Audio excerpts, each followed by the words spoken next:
आजकल young homeopaths का एक बहुत ही कॉमन क्वेश्चन कि सर मैं माइंड को ज़्यादा बेहतर समझना चाहता हूँ, माइंड मेथड के लिए कोई बुक्स बताइए और माइंड पे कैसे प्रिस्क्राइब किया जाए। और ये माइंड से रिलेटेड क्वेश्चंस घूम फिर के बहुत ज़्यादा आते हैं, तो मैं मेरे तरीके से एक प्रैक्टिकल सोल्यूशन आपको देने की कोशिश करता हूँ। फ्रेंड्स, हम होम्योपैथी में कंप्लीट ह्यूमन बींग को समझने की कोशिश करते हैं। उस कंप्लीट ह्यूमन बींग का एक पार्ट माइंड होता है और दूसरा पार्ट फिजिकल्स होता है। फिजिकल में फिजिकल जनरल और फिजिकल पर्टिकुलर। तो बात ये होती है कि शुरुआती दिनों में हमारे पास में उतना एक्सपीरियंस नहीं होता है और उतना आर्ट हमारा डेवलप नहीं हुआ होता है कि हम पेशेंट के माइंड को सही तरीके से समझ पाए।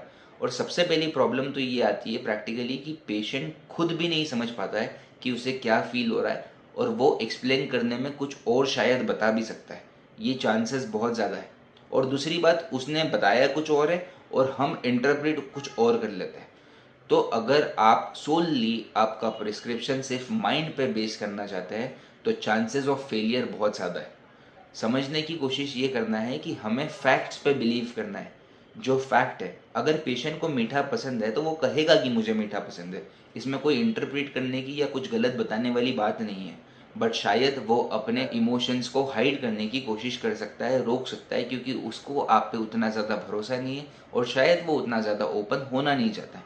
आई नो इस तरीके की रेमेडीज़ होती है जो ओपन नहीं होना चाहती है, बट बहुत सारे पेशेंट कंफर्टेबल फील नहीं करते हैं प्रैक्टिकली हर बिगिनर के सामने ओपन अप होना और अपने लाइफ के स्ट्रेसेस को बता पाना। तो फिजिकल जनरल्स जो होते हैं वो फैक्ट्स होते हैं। अब उन फैक्ट्स के बेसिस पे कि तुम्हारा ये डिज़ायर है, तुम्हारा पर्सपिरेशन इस तरीके का है, तुम्हारे स्टूल्स इस तरीके के हैं, तुम्हारी लाइकिंग्स ये है, तुम्हारा थर्मल स्टेट क्या है, इन सब चीज़ों के बेसिस पे, इन फैक्ट्स के बेसिस पे आप कुछ सेट ऑफ रेमेडीज़ पे पहुंच सकते हैं। अब उन कुछ सेट ऑफ रेमेडीज़ को आप इजीली डिफ्रेंशिएट कर सकते हैं अगर आपको उन 4-5 रेमेडीज़ का एसेंस पता हो। एसेंस मतलब माइंड, कि आर्सेनिक इस तरीके से बिहेव करता है, लाइकोपोडियम इस तरीके से सिचुएशन को हैंडल करेगा, फॉस्फोरस ऐसे करेगा, सल्फर ऐसे करेगा। आप सामने वाले पेशेंट से आधे घंटे 1 घंटे से बात कर रहे तो आपको इतना आइडिया शायद आ सकता है कि यार ये इंसान इस रेमेडी का नहीं दिखता है, ये वाली रेमेडी कैंसर, दूसरी कैंसर, तीसरी रेमेडी ये हो सकती है, क्योंकि उसका एसेंस इसका एसेंस मैच कर रहा है और फिजिकल जनरल्स जो कि फैक्ट्स है वो भी बहुत ज़्यादा उससे मैच कर रहे हैं।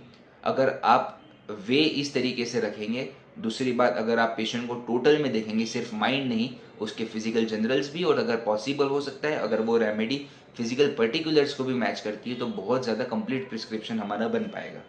बट गाइस, सिर्फ माइंड पे प्रिस्क्राइब करना एक बहुत बड़ी गलती हो सकती है और आपको फेलियर देखने के लिए मिल सकती है।